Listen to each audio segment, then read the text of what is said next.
au fil des années, j'ai été amenée à faire des travaux sur différents auteurs, de revenir sur des auteurs.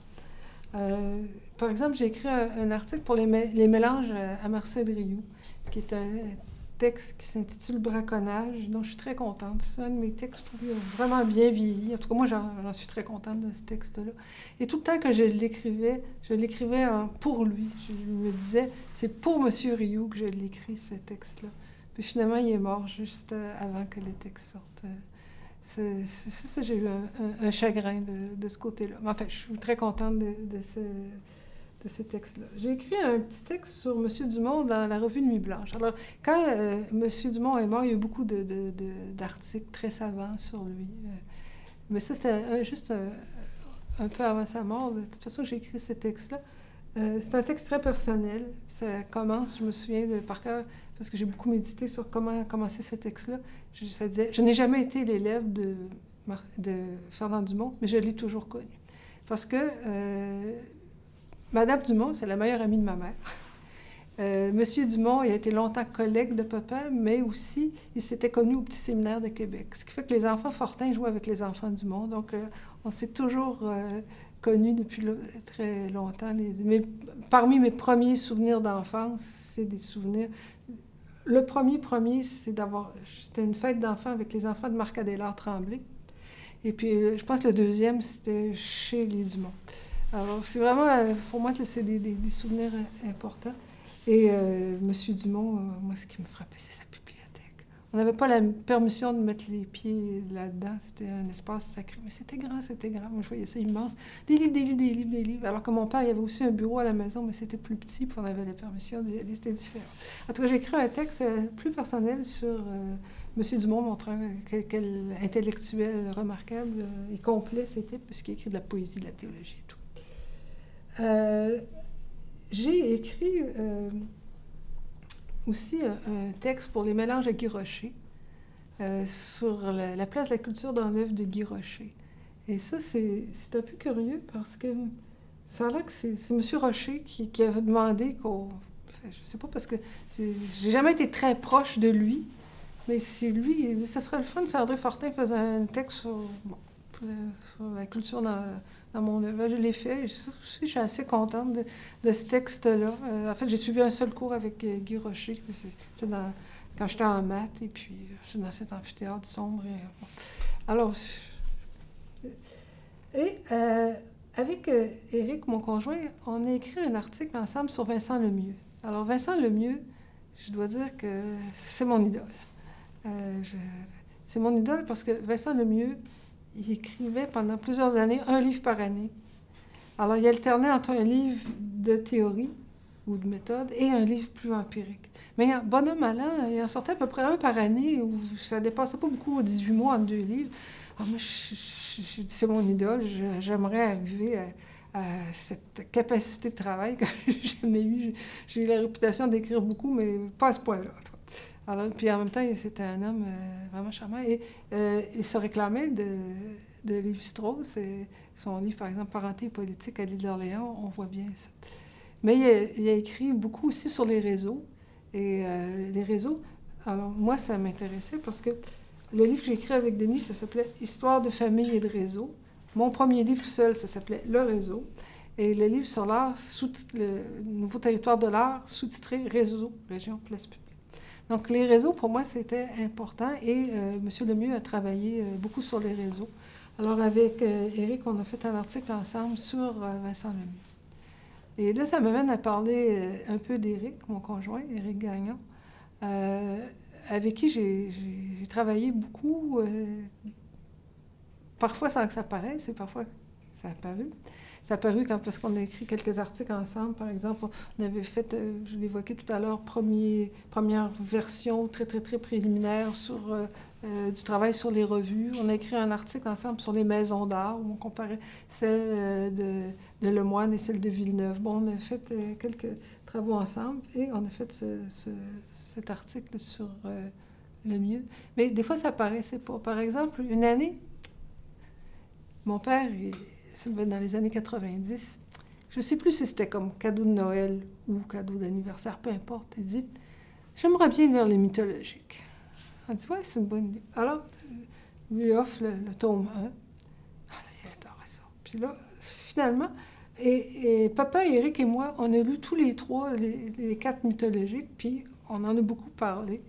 Puis moi, à l'époque, je me souviens d'avoir dit à Francine Saillant, « Ah, c'est tellement intéressant, les mythologiques. » Je dis, « Éric et moi, on aimerait ça peut-être en parler avec quelqu'un chez vous, au département d'anthropo, qui, tu vois, qui pourrait lire, qui aurait lu les mythologiques, puis avec qui on pourrait en parler. » Frédéric Logran n'était pas présent à l'époque, sachant qu'il les a lus.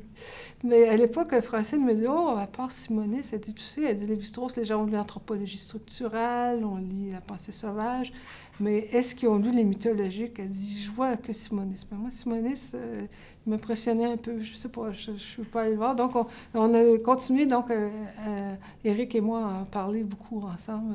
Et je dois dire que Lévi-Strauss, c'est un des rares auteurs dont j'ai lu les œuvres complètes. Vraiment, là, c'est probablement... je ne suis pas anthropologue, mais j'ai vraiment lu les œuvres complètes de Lévi-Strauss, alors qu'il n'y a pas grand sociologue dont j'ai lu les œuvres complètes. Même peut-être Marcel Rioux, je ne sais pas. Alors, avec Éric, donc, aussi, on a fait d'autres travaux qui ont paru. Par exemple, on a fait un article dans un collectif sur les problèmes sociaux sous la direction d'Henri Dorville sur les familles en mutation, parce qu'Éric, dans ses travaux, a beaucoup travaillé aussi sur la famille, mais pas tout à fait dans la perspective des réseaux. Moi, j'avais travaillé, mais il a travaillé beaucoup aussi sur cette question-là. Donc, on a fait un article ensemble. Et surtout, on a fait une recherche ensemble sur le bénévolat. Donc, c'était une recherche de longue haleine qui était sur plusieurs années. Ça a commencé au début des années 2000.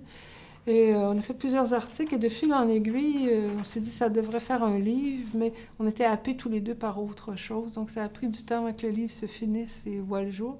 Et c'est devenu l'invention du bénévolat au Québec. Et je pense que c'est un livre assez réussi. Le fait que ça ait tardé un peu plus qu'on aurait souhaité, bien, ça a permis le recul par rapport à ça. Parce qu'au fond, on avait fait une recherche sur le bénévolat au début des années 2000, avec des entretiens, parce qu'on comparait des bénévoles dans le secteur religieux, secteur où le bénévolat est en décroissance, mais comme tout le monde religieux, dans le monde scolaire, où ça se maintient, c'est lié au nombre d'enfants, ou à la présence d'enfants, et dans le milieu culturel, qui est un secteur où le bénévolat est en pleine expansion. Puis on avait comparé 3 régions, mais la ville de Québec, le Saguenay et la Côte-Nord. Donc, on pourrait avoir l'effet toujours de la taille de la communauté, parce que, bon, ça nous semblait pertinent. Donc, on avait pas mal d'entretiens, mais à un moment donné, et toujours se pose la question, qu'est-ce qui change, qu'est-ce qui ne change pas?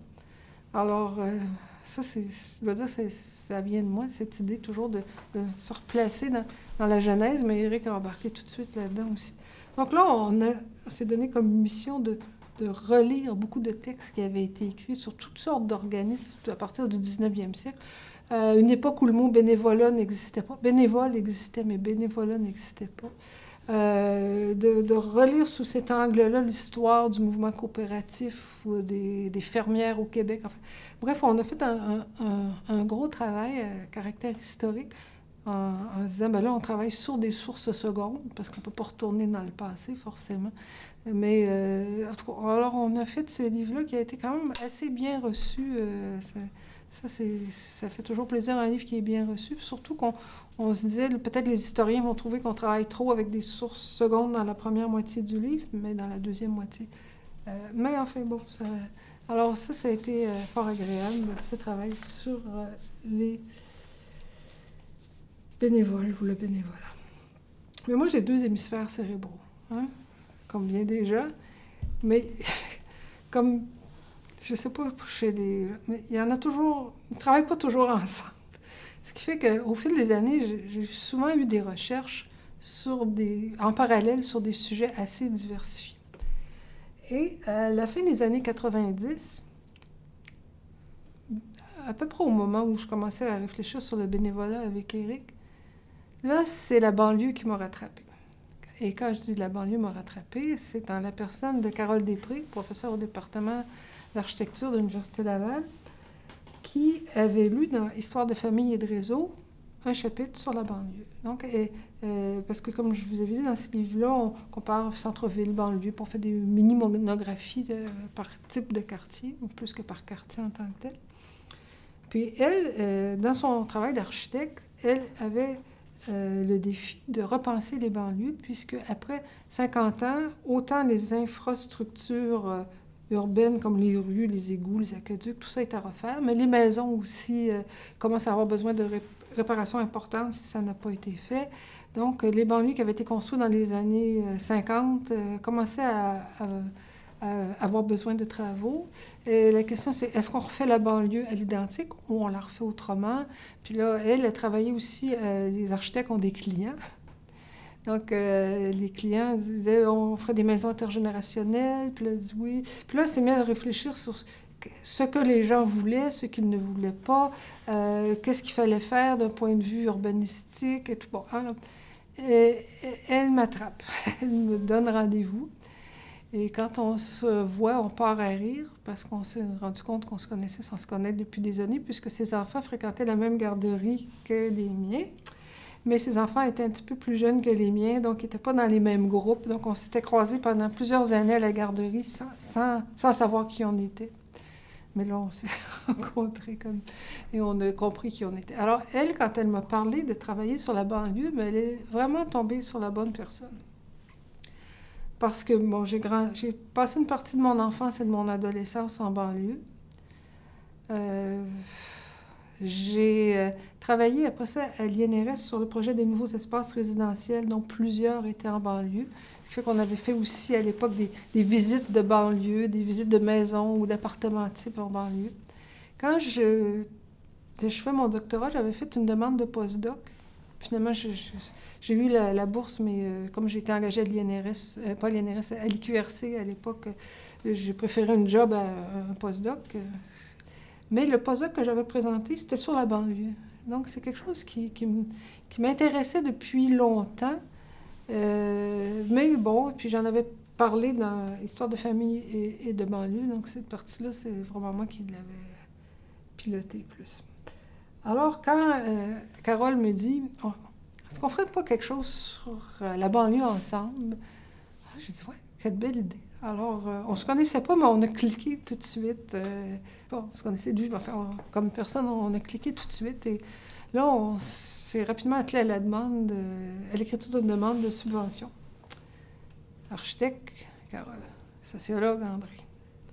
Qu'est-ce qu'on fait? Alors là, on était en train de mijoter, on s'est dit, ça ne passera pas en socio.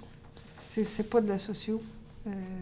C'est pas de la socio classique. Les comités qui jugent les demandes de subventions sociaux ne vont rien comprendre. Carole a dit, les architectes, c'est de la création. Elle dit, non, elle dit, ce qu'on prépare, c'est pas... Alors on s'est dit, pile ou face, on va en géo. Alors, on a soumis notre demande de subvention au comité géographie du CRSH et ça a été accepté. Et là, on était un peu les mascottes. Parce qu'après ça, on a toujours eu nos subventions. Carole et moi, on en a eu 3 en géo. Mais on était géographes l'une ni l'autre. Mais enfin, on les connaissait déjà un peu, puis on les a connus un peu plus par la suite.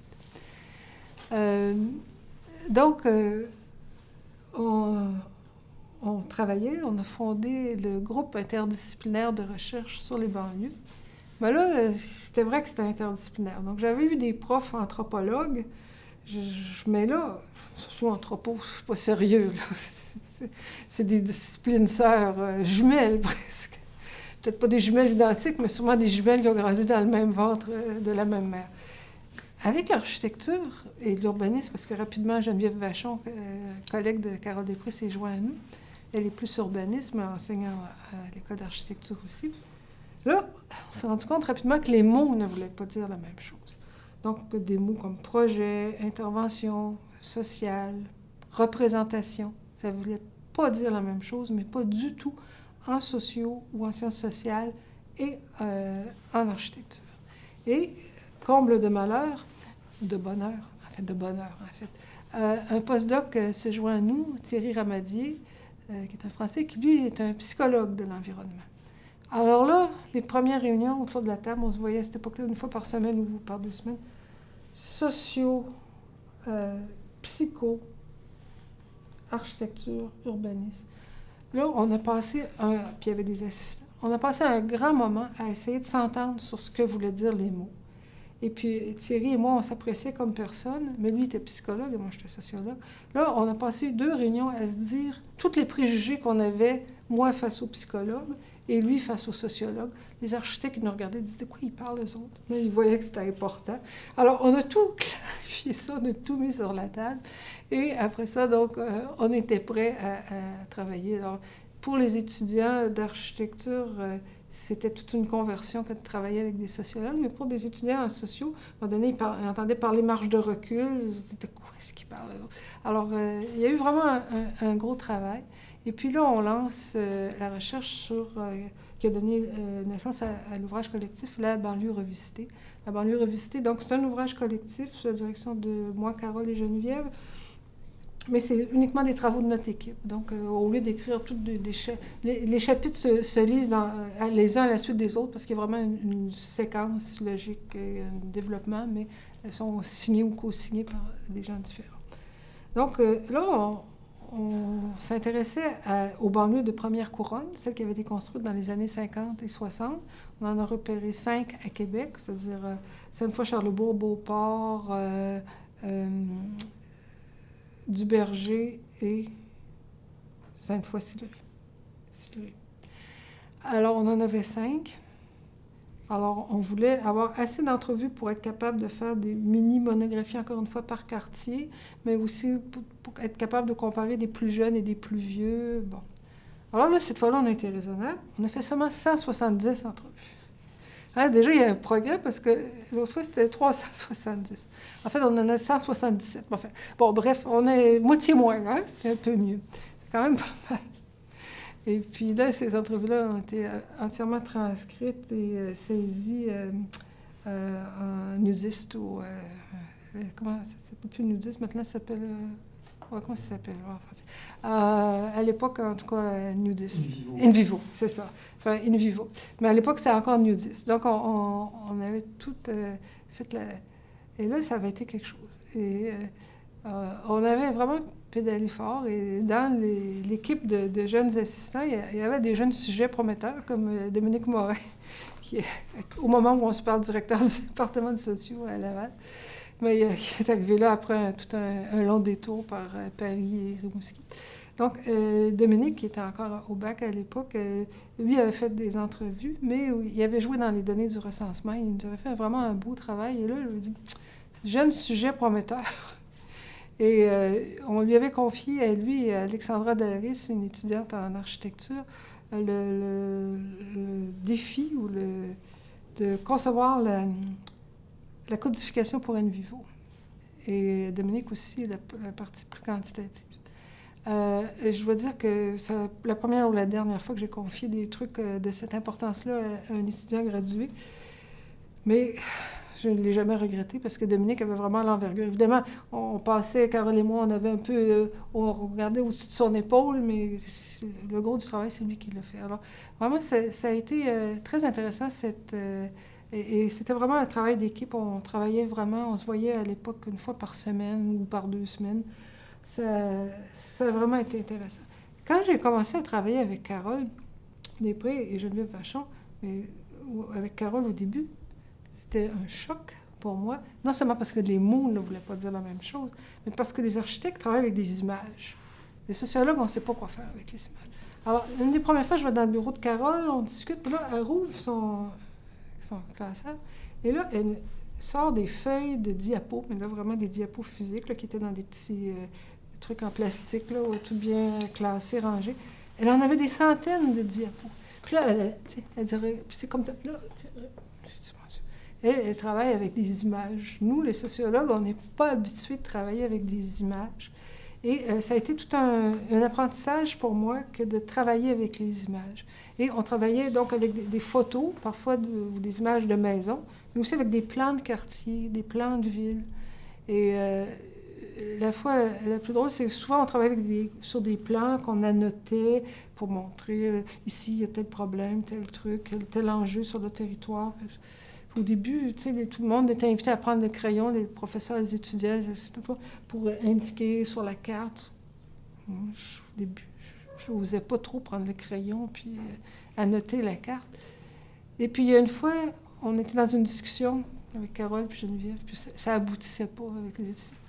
Puis là, j'ai dit, mais coudonc, ça va nous prendre une carte, puis on va mettre ça sur la carte. Là, les filles sont parties à rire. Parce que là, ils ont dit, bon, ben là, André qui dit, ça prend une carte. Il dit, t'es converti ou t'as compris quelque chose. Je dis les filles parce que, au fond, au GERPA, il y a d'autres chercheurs, d'autres professeurs qui se sont joints à nous, mais le noyau dur, c'était vraiment Carole, Geneviève et moi. Et là aussi, c'était le bonheur de travailler avec des femmes. Et au GERPA, les groupes interdisciplinaires de recherche sur les banlieues, on avait comme mot d'ordre, si on intègre quelqu'un dans l'équipe, il faut que ce soit quelqu'un avec qui on est capable de rire et d'avoir du plaisir, parce qu'on va travailler fort ensemble, on va travailler de longues heures ensemble, et si ça ne se fait pas dans la bonne humeur, ça n'aboutira pas. Donc, notre mot d'ordre, c'est... Et nos réunions finissaient immanquablement en fou rire, et souvent, il y avait des fêtes. Alors, on a travaillé fort, et après la publication de notre livre « La banlieue revisitée », ça coïncidait avec les fusions municipales. Puis, Carole et moi, on avait l'idée de dire, bon, ben là, les banlieues doivent être refaites. Il faut repenser le développement des banlieues. Est-ce qu'on les refait à l'identique? Qu'est-ce qu'on fait avec les banlieues? Donc, on dit, on pourrait faire un exercice de ce qu'on appelle dans le jargon des urbanistes, de design collaboratif, où on inviterait différents intervenants à réfléchir avec nous sur ces espaces de banlieue, sur la base de notre livre, notamment, et d'autres travaux. Donc, à l'été 2002, donc notre livre est sorti au printemps, à l'été 2002, on invite des gens de la Ville de Québec, de différents ministères, du réseau de transport de la capitale, pour se rendre compte que tous ces gens-là ne se parlaient pas d'habitude. Mais là, nous, à l'université, on les invitait. Ils étaient sur un terrain neutre. Donc, pas de petite guéguerre entre le ministère puis la ville. Ils étaient sur le terrain de l'université, donc on était en terrain neutre. Donc, on s'est rendu compte que nous, on était capable de réunir ensemble des gens qui, autrement, ne se parlaient pas. Alors là, ça a été intéressant. Et après ça, on a travaillé avec les arrondissements. Donc, on a fait un gros exercice de design collaboratif avec tous ces gens-là. Et là, ça me ramenait aux préoccupations des animateurs sociaux des années 60, d'animation sociale ou de participation sociale ou de repenser la ville avec les acteurs de la ville. Là, on n'était peut-être pas avec des acteurs individuels, mais on était avec des acteurs institutionnels, mais de différents paliers institutionnels, puisqu'il y avait des gens des arrondissements, des commissions scolaires, des sociétés historiques. C'était assez diversifié, et des gens des ministères. Donc, ça me renvoyait, et je me suis dit, c'est curieux, comme ces questions de participation et de penser ou de repenser la ville me reviennent à partir de gens en architecture. Mais là, je retombais, moi, dans toutes sortes de préoccupations que j'avais connues depuis très longtemps, dans les années 60. À travers ça, je me suis dit toujours la question, on fait une recherche en 2002, y a-t-il moyen d'avoir une vue pour comprendre une perspective historique pour savoir ce qui se passe, ce qui s'est passé, si ça change pas, si c'est pareil? Alors là, je me suis souvenu de la recherche sur les NER, Nouveaux espaces résidentiels, recherche sur laquelle j'avais travaillé dans les années 70 comme assistante. Donc, j'avais collaboré à la conception du questionnaire avec Marie Lavigne. C'était un gros questionnaire. Ça prenait 3 heures. Donc, ce n'était pas un questionnaire auto-administré. C'était un questionnaire qui était administré par des personnes spécialement formées qui allaient chez les gens, donc qui prenaient rendez-vous puis qui les avertissaient. Ça prend 3 heures. Ils en ont fait plus de 1000 de ces entretiens. Il y avait en gros 1000 variables, 1000 questions. Et combien d'articles sont sortis à partir de cette enquête? Essayez un chiffre. 0. Pour toutes sortes de raisons. Il n'y a rien qui était sorti de ça, et moi, je le savais. Il y a un rapport de recherche qui avait été écrit par 2 assistants, mais rien d'autre. Alors, moi, je le savais. J'ai été frappée à la porte de l'INRS. Puis là, c'était Gérard Divé qui était le directeur à l'époque. J'ai dit, écoute, ça n'a pas de bon sens. J'ai dit, moi, si ces données-là sont disponibles, je les veux. Alors là, ça a été des pieds et des mains pour retrouver le questionnaire, les grilles de codage, les données. Puis les données, elles avaient été sur carte, mais elles avaient été heureusement transférées sur bande. Et puis là, à l'INRS, ils ont investi pour les transférer de la bande au CD. Il y avait un organisme à Montréal qui pouvait faire ça.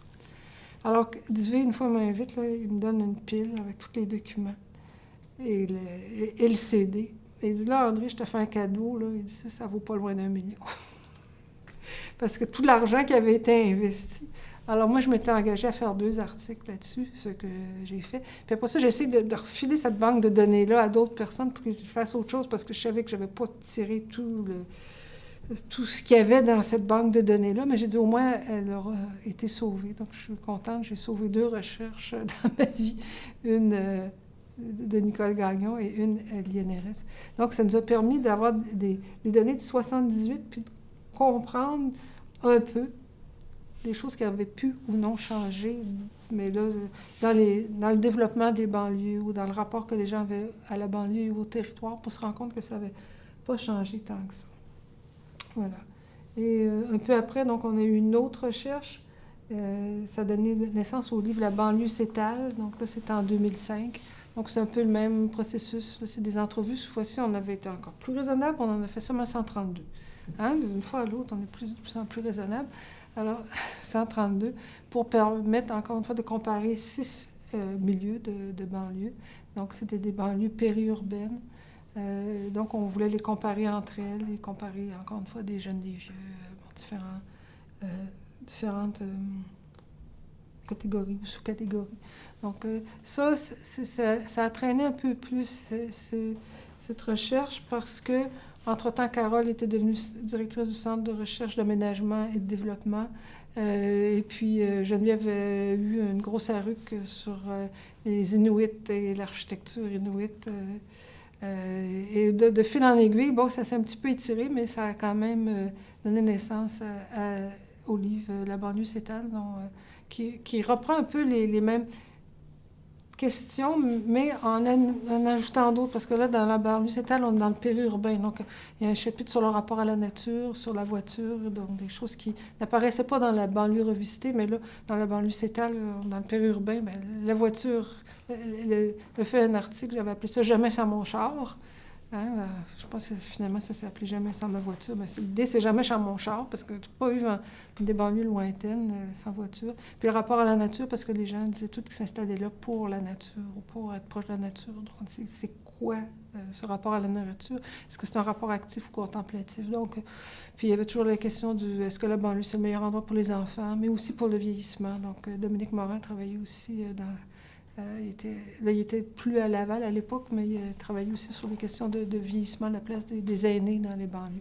Donc, on avait déjà abordé ces questions-là dans l'autre, mais l'autre, on est revenu. Donc, ça, c'est les recherches que j'ai faites sur la banlieue.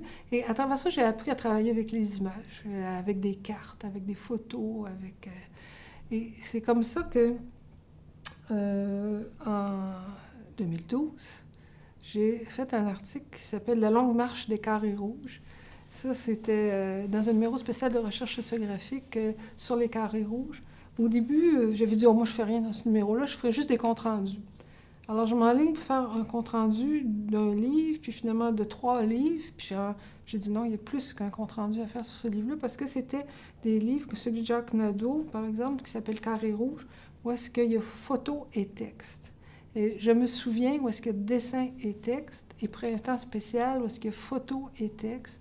3 livres qui ont été écrits à chaud, puisqu'ils sont sortis pour 2 d'entre eux en septembre 2012 et pour 2 en août 2012 et 1 en septembre. Donc, c'est des livres qui ont vraiment été écrits à chaud. Et j'ai eu l'idée d'étudier ces livres-là comme façon d'attraper un mouvement social. Alors, j'ai dit, mais comment attraper le mouvement social? Bien, à travers les textes, mais à travers aussi les photos, donc, oui, et les dessins et les images. Donc, si je n'avais pas travaillé avec des architectes avant, qui m'ont appris à travailler avec des images, j'aurais pas su quoi faire avec ces images-là. Mais là, évidemment, bon, j'avais une perspective assez simple, inspirée de Touraine et de Melucci, l'identité, l'adversaire et la totalité. Donc,